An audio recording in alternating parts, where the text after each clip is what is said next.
Hi, welcome to IMS Lucknow YouTube channel. In today's session, we are going to discuss CAT 2024 Slot 2 Quantitative Aptitude Questions. तो आज के session में हम लोग जो फर्स्ट 8 क्वेश्चंस हैं उनका डिस्कशन करेंगे. तो पहला question profit and loss topic से है. क्विकली इसको एक बार रीड कर लेते हैं. Bina incurs 19% loss when she sells a product at rupees 4860 to Shyam, who in turn sells this product to Hari. तो टोटल देखो यहाँ पर 3 लोगों की बात हो रही है.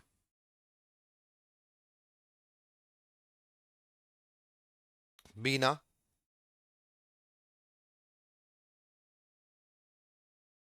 श्याम एंड हरी. तो अगर हम इन सभी के कॉस्ट प्राइसेस की बात करें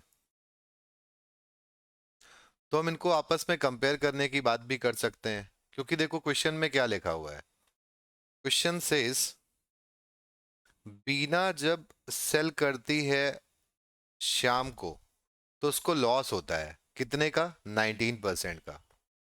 तो वी कैन से कि cost price of Shyam which would also be the selling price of Beena. तो जो सेलिंग प्राइस बीना का है वही श्याम का कॉस्ट प्राइस है, और सेलिंग प्राइस जो बीना का है वो बीना के कॉस्ट प्राइस से 19% क्या होगा, 19% डेफिनेटली कम होगा. तो हम कह सकते हैं कि अगर हम ये एज्यूम कर लेते हैं कि बीना का कॉस्ट प्राइस 100 है, cost price of Bina is 100, in that case Shyam का कॉस्ट प्राइस इससे 19% कम होना चाहिए एंड दिस शुड बी 81. आगे देखो इस सवाल में क्या लिखा हुआ है.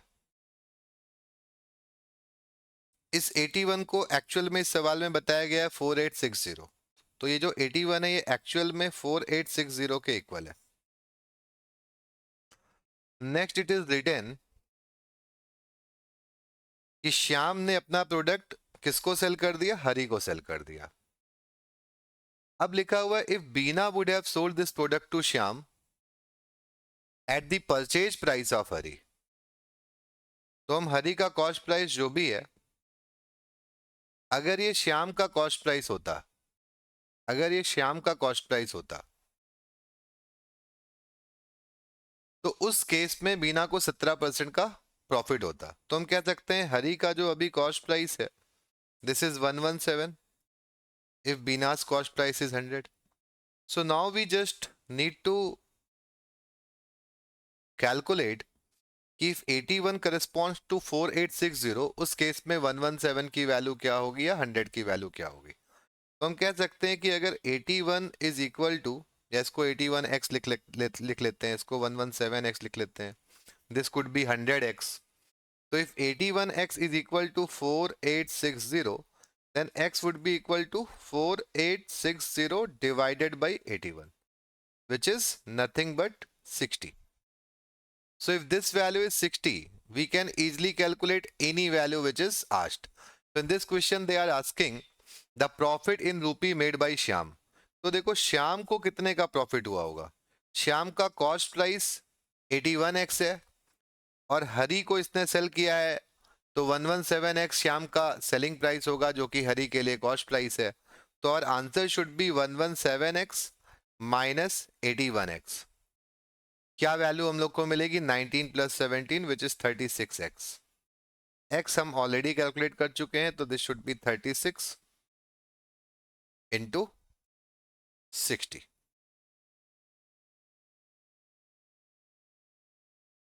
टू 160.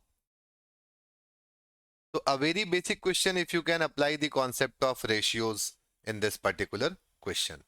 Next सवाल पर आते हैं. The coordinates of the three vertices of a triangle are 1, 2, 7, 2 and 110. Then the radius of the inner circle of the triangle is.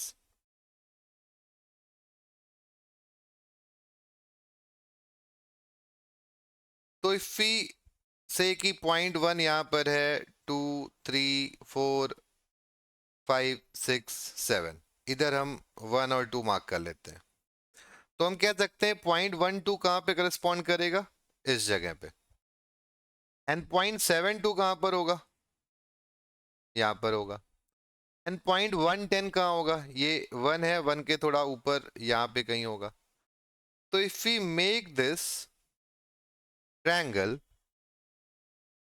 तो क्लियरली विजिबल है कि ये एक राइट ट्रायंगल बन रहा है। इस राइट ट्रायंगल में एक साइड आपको मिल जाएगा, अब ये पॉइंट आपका है 1 2 एंड दिस पॉइंट इज 7 2। तो y वैल्यू तो कांस्टेंट है बट x वैल्यू 1 से 7 तक जा रही है, तो हम कह सकते हैं लेंथ आपको 6 मिलेगी। यहाँ पर ये पॉइंट 1,2 है और ये ऊपर में जो पॉइंट मिल रहा है दिस इज 1,10। तो x वैल्यू कांस्टेंट है बट y वैल्यू इंक्रीज हो रही है 2 से 10 तक, तो दिस वैल्यू वुड बी 8। और ये पाइथागोरियन ट्रिपलेट्स के बारे में अगर आप जानते हैं तो दिस वुड बी 6 8 10। अब यहाँ पे सवाल पूछा गया what is the in circle of this triangle.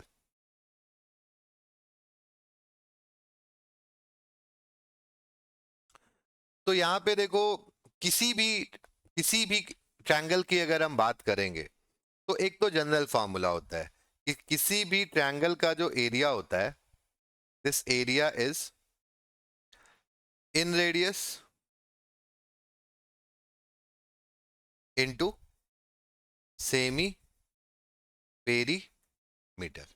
तो इसके अकॉर्डिंग अगर हम जाएं तो इस राइट ट्रायंगल का एरिया है 1/2 6 इंटू 8। इन रेडियस हमें कैलकुलेट करनी है, इन सेमी पेरीमीटर हो जाएगा 6 plus 8 plus 10 divided by 2।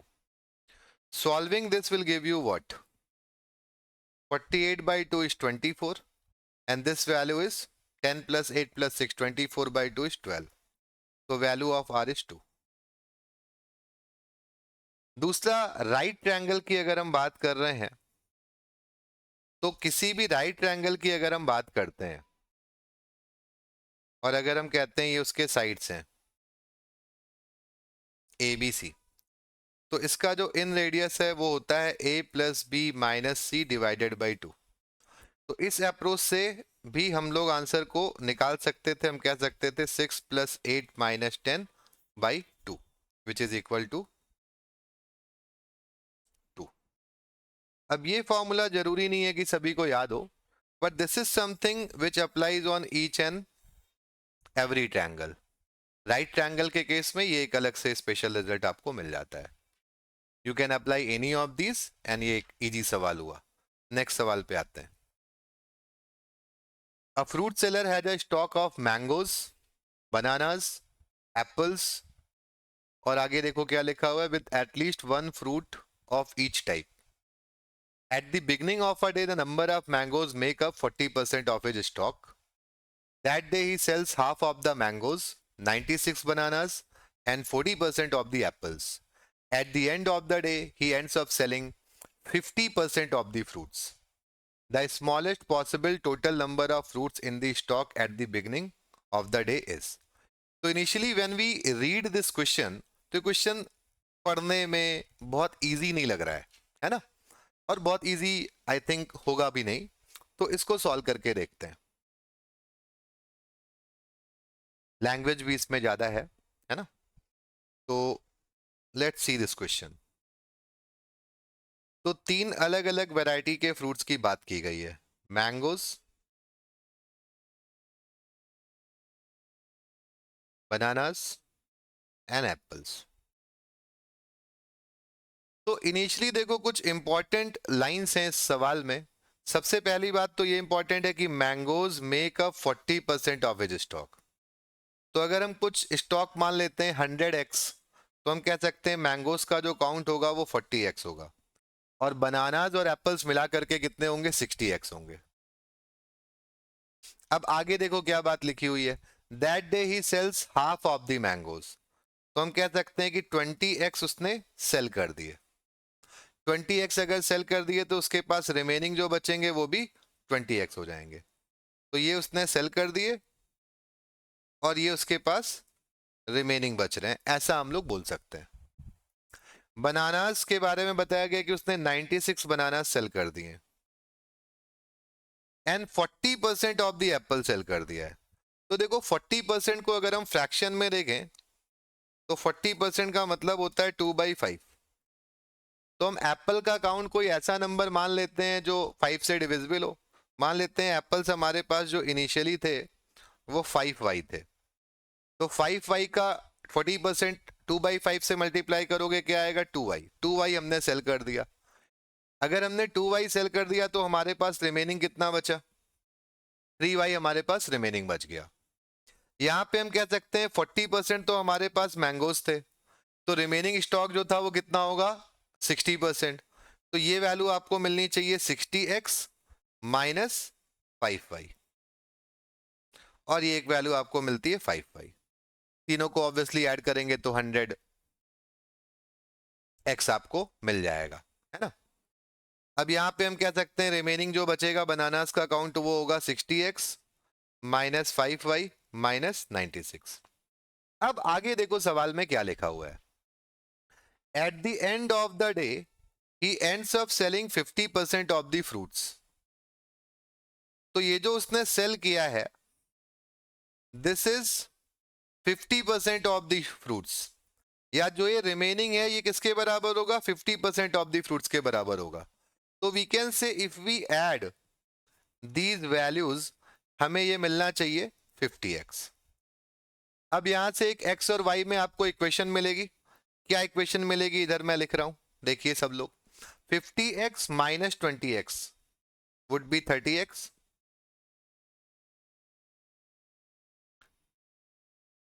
Is equal to 96 plus 2y। 96 plus 2y। अगर हम इसको 3 से डिवाइड कर दें हम लिख सकते हैं 10x is equal to 96 plus 2/3y। अब यहां पर सवाल जो आपसे पूछा गया है वो क्या है, देखो, the smallest possible total number of fruits in the stock at the beginning of the day. तो अगर आप देखो तो आपके पास टोटल नंबर ऑफ फ्रूट्स कितने हैं, शुरुआत में 100x है।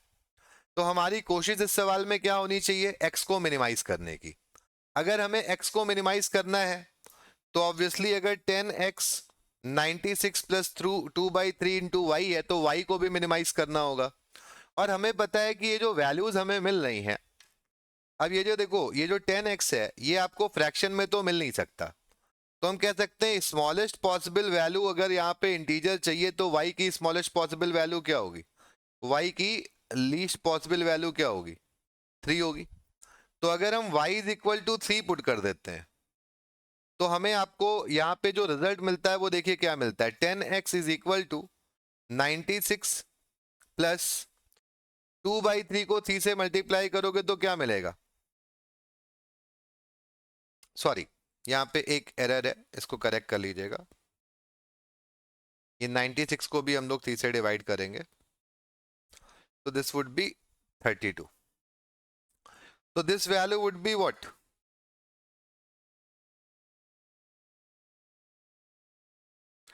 32 प्लस 2 विच इज 34। अब आपसे सवाल यहाँ पे क्या पूछा गया है, the number of fruits in the stock at the beginning of the day. तो अब देखो बिगिनिंग में जो नंबर ऑफ फ्रूट्स थे वो कितने थे, 100x थे। तो we can say value would be 100 into 34, and 100 into 34 कितना होता है, 340। So certainly not a very very easy question, but जो लोग इस तरह के सवाल पहले देखे हुए हैं वो डेफिनेटली इसको कर सकते हैं। And because this question in CAT 2024 slot 2 is a repeated question from CAT 2023, तो जिन्होंने कैट 23 के पास्ट ईयर पेपर को लगाया रहा होगा वो इस सवाल को अगर पहले लगाए हुए हैं तो उनको इसका आंसर डेफिनेटली याद रहा होगा। तो कुछ लोगों के लिए सवाल बहुत इजी भी हो सकता है और रिमेनिंग जनता के लिए इस सवाल में डेफिनेटली कैलकुलेशंस आर देयर। अगला सवाल logarithm, one of the favourite topic of CAT. इससे एक सवाल कैट में हर साल श्योरिटी के साथ आता ही आता है, तो इस सवाल को देखते हैं। तो देखो log of a plus b base 8 लिखा हुआ है,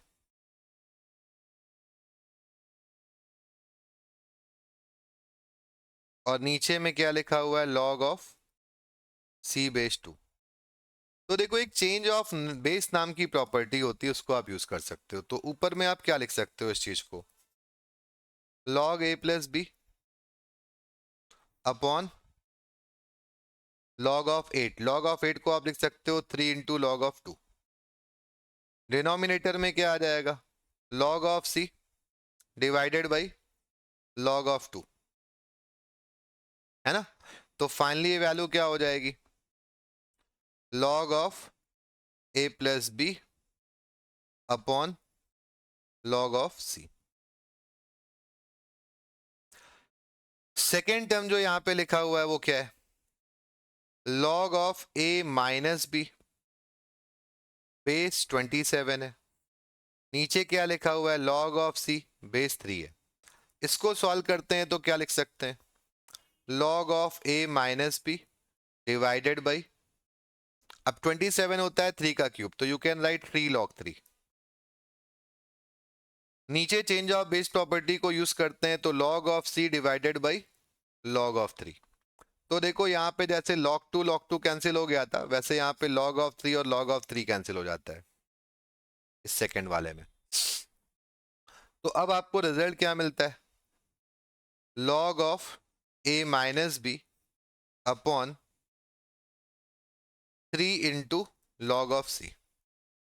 और इन दोनों को जब हम ऐड कर रहे हैं, when we are adding these two values, this one and this one, तो हमें क्या मिलता है, 2/3 मिलता है। क्वेश्चन में देखो लिखा हुआ है। तो अगर आप इन दोनों को ऐड करते हो तो हम प्रॉपर्टी क्या यूज कर सकते हैं, log a प्लस बी लिखा हुआ है एक जगह, और दूसरी जगह पे क्या लिखा हुआ है, log a माइनस बी, और डिनोमिनेटर दोनों का सेम था, 3 इंटू लॉग सी था।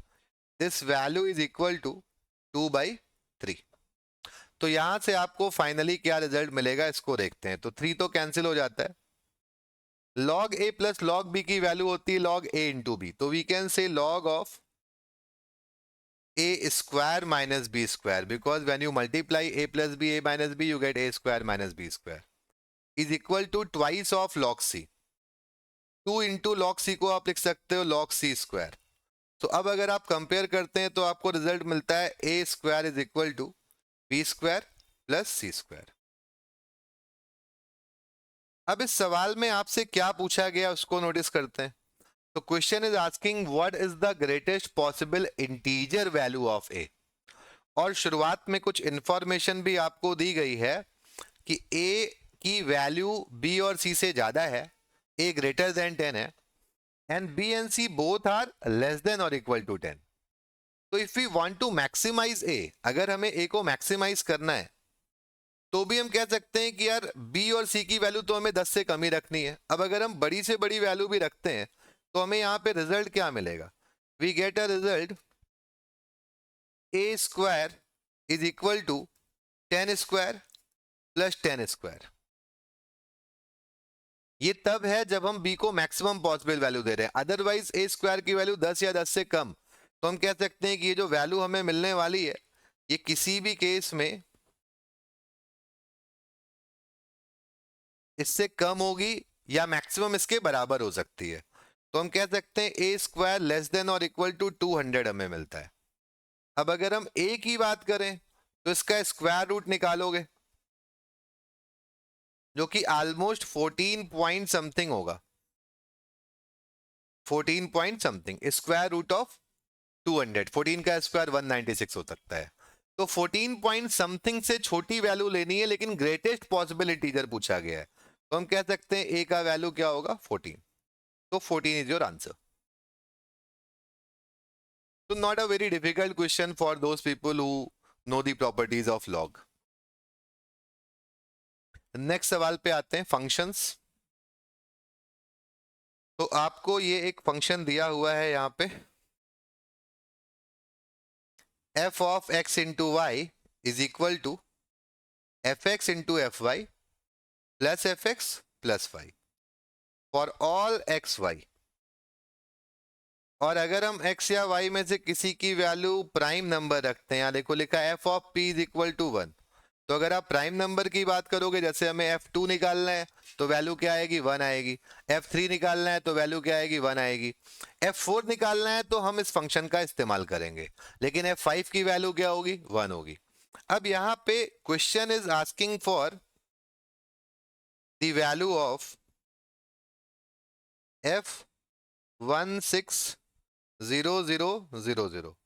तो इसको अगर आप प्राइम फैक्टराइज करके ब्रेक कर लो, क्योंकि प्राइम नंबर्स का इस्तेमाल हो रहा है इस फंक्शन में, तो किन प्राइम नंबर से बना है वो तो देखना ही पड़ेगा। तो इसका प्राइम फैक्टराइजेशन क्या होगा, 16 इज 2 टू दी पावर 4, और उसके बाद 4 टाइम्स 0 है, तो 2 की पावर में आपको 8 मिलेगा, एंड 5 की पावर में हमें क्या मिलेगा, 4, ये मिलेगा। तो हम कह सकते हैं कि भाई अब अगर हम इस फंक्शन का इस्तेमाल कर रहे हैं, f of x into y is equal to f of x f of y plus f of x plus f of y, तो हमें एक बात बताई गई है कि प्राइम नंबर्स के लिए ये वैल्यू 1 होती है। तो अगर हम बोलें यहाँ पे कि f ऑफ 2 की वैल्यू क्या होगी, तो 1 होगी। अब 2 के बेसिस पे हमें कहाँ तक पहुंचना है, 2 की पावर 8 पे पहुंचना है।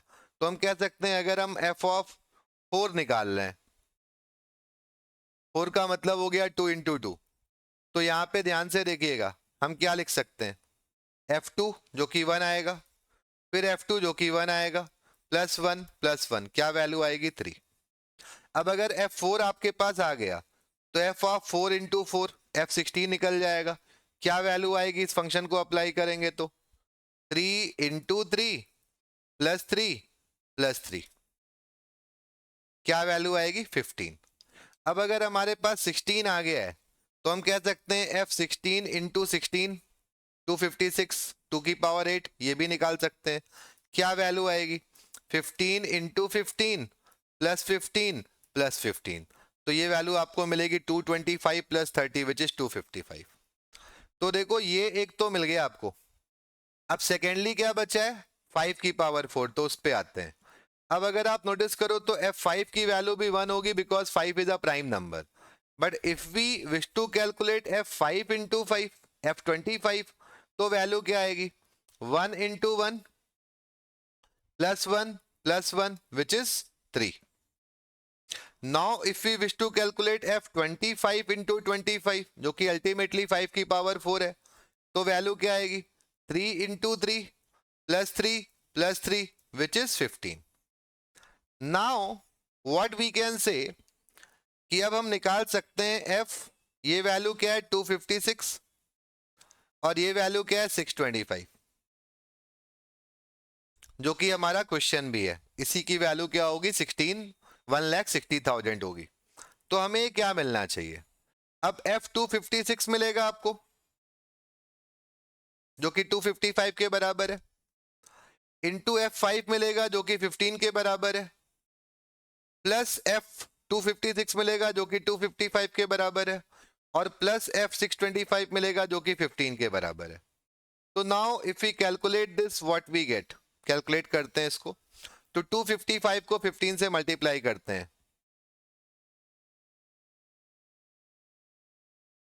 तो आपको मिलता है 3775।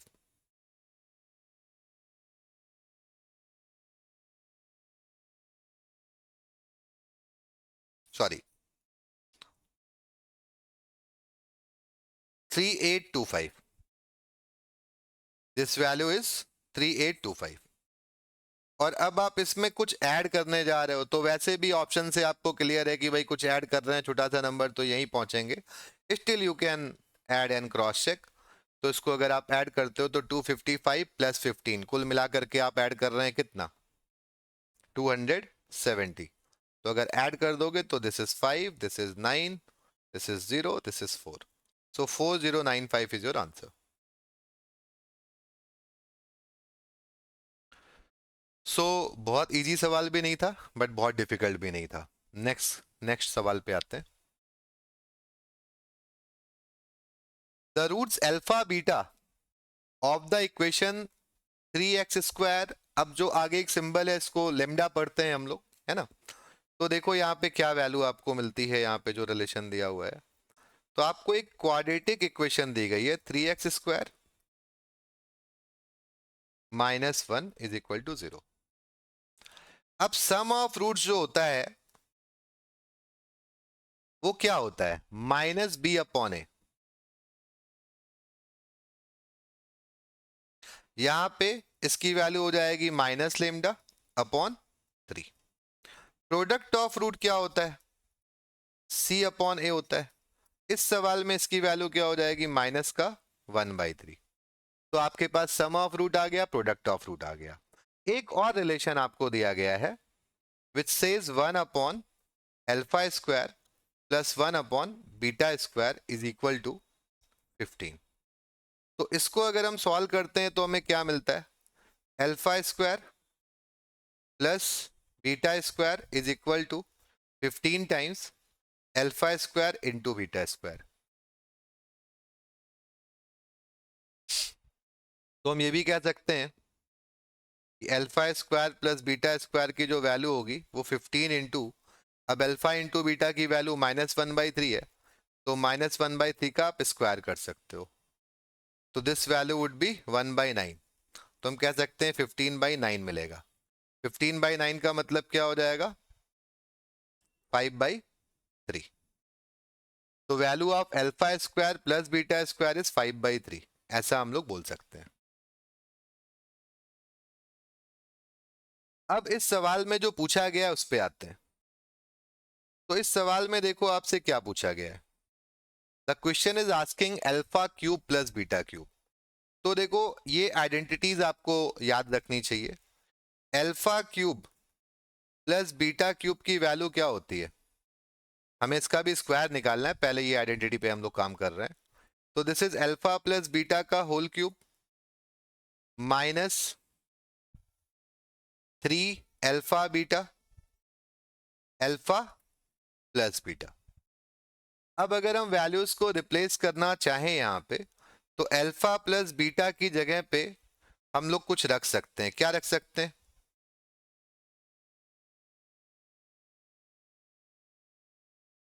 अल्फा प्लस बीटा की जगह पे हम लोग क्या रख सकते हैं?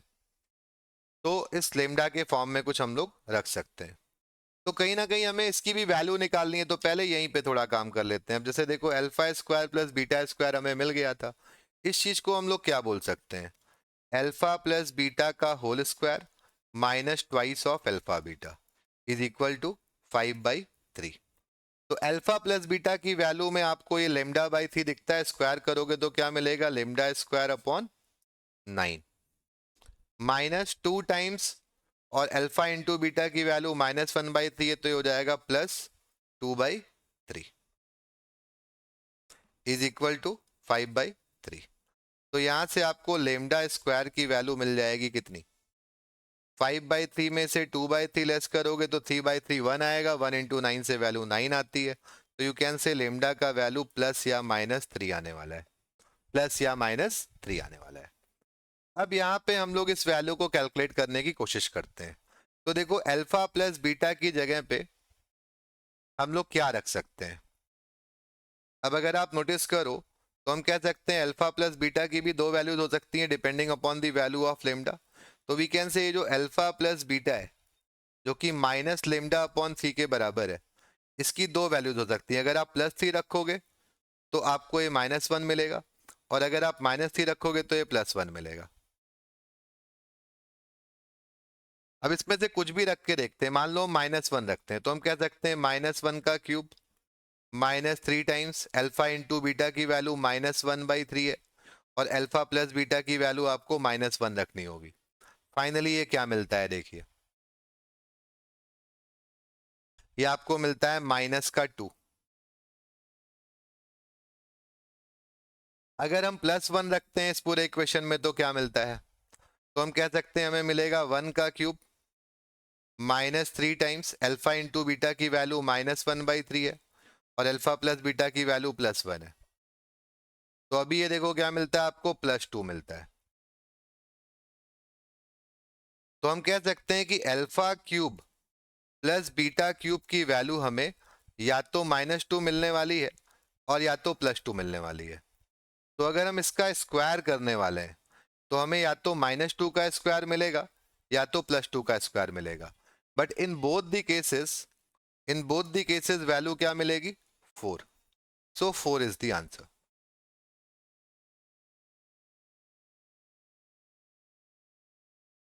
नेक्स्ट क्वेश्चन की तरफ आते हैं. When Rajesh age was same as the present age of Garima, the ratio of their ages was 3:2. When Garima's age becomes the same as the present age of Rajesh, the ratio of the ages of Rajesh and Garima will become.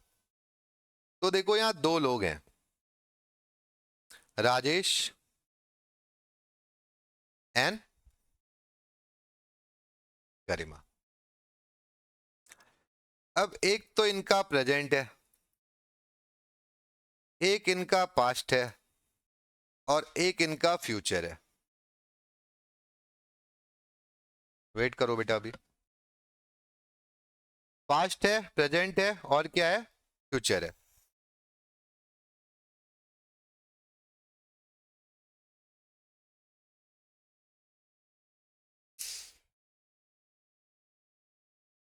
तो देखो राजेश जी की जो as है या गरिमा जी की जो as है, इनके बारे में बताया गया है 3:2 का रेशियो हो जाता है जब राजेश की एज प्रेजेंट एज ऑफ गरिमा के बराबर थी. प्रेजेंट एज ऑफ गरिमा के बराबर थी. तो अगर हम गरिमा की प्रेजेंट एज को मान लेते हैं, कुछ वैल्यू दे देते हैं, है ना, तो हम पास से इसको कहीं ना कहीं हमें कनेक्ट भी करना पड़ेगा. तो अगर हम मान लें कि पहले राजेश की एज 3x थी,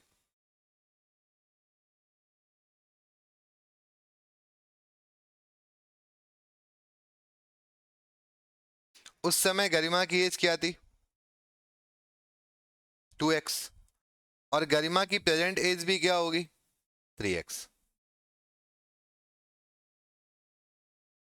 क्योंकि देखो लिखा गया है राजेश की एज जब गरिमा की प्रेजेंट एज के बराबर है, उस समय का रेशियो 3:2 है. तो अगर हम मान लेते हैं राजेश की एज पहले 3x थी, तो गरिमा की अभी 3x होनी चाहिए. और उस समय गरिमा के साथ इनका रेशियो क्या था? 3x और 2x था. अब अगर आप नोटिस करो कि यहां पर इसकी एज x से बड़ी है, तो ये एज भी किससे बढ़ेगी? x से ही बढ़ेगी. और x से बढ़ेगी तो ये कितनी हो जाएगी? 4x. अब आगे क्या लिखा हुआ है? When Garima's age becomes same as the present age of Rajesh, जब गरिमा की एज राजेश की प्रेजेंट एज के बराबर आएगी, गरिमा की एज राजेश के प्रेजेंट एज के बराबर आएगी. तो गरिमा की एज अभी कितनी है? 3x है. और राजेश की प्रेजेंट एज 4x है. तो इसको आपको क्या करना है? 4x करना है, x से बढ़ाना है. तो ये भी ऑब्वियसली x से बढ़ेगा और क्या हो जाएगा? 5x. तो नया वाला रेशियो आपको क्या मिलेगा? 5:4. यही पूछा गया है सवाल में. The ratio of the ages of Rajesh and Garima will be. So this would be 5:4. So an easy one if you read the language carefully. And आज के सेशन के लास्ट सवाल पे आते हैं. Three circles of equal radii touch each other externally. Two other circles x and y are drawn such that both touch each of the three previous circles. If the radius of x is more than that of y, the ratio of the radii of x and y is. तो देखो तीन circle है,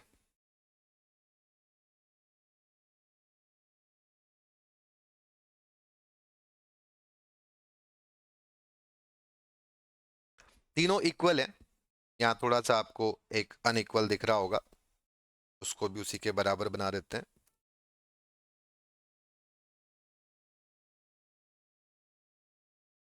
है ना. अब आपको दो circles बनाने हैं, दोनों का रेडियस अलग अलग होना चाहिए और दोनों इन तीनों को टच कर रहे हो. तो नेचुरली एक सर्कल तो आप ये बना सकते हो,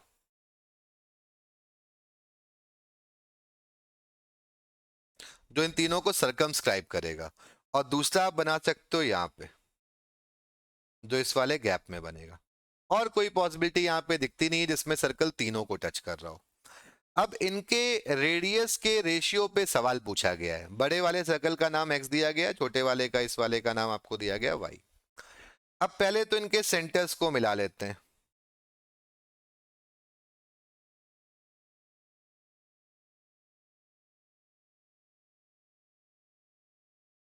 तो नेचुरली कुछ रेडियस मान लेते हैं जो 3 सर्कल बनाए थे इनका रेडियस 1 है। तो अब देखो ये जो ट्रायंगल दिख रहा है आपको तीनों सेंटर्स को मिलाने से कैसा ट्रायंगल होगा, इक्विलैटरल ट्रायंगल होगा। और अब इस इक्विलैटरल ट्रायंगल में ये जो इतना पार्ट है ये क्या होगा, ये 1 होगा। और इस छोटे वाले सर्कल की रेडियस को हम कुछ मान लेते हैं कि जो छोटा वाला सर्कल है इसका रेडियस r है।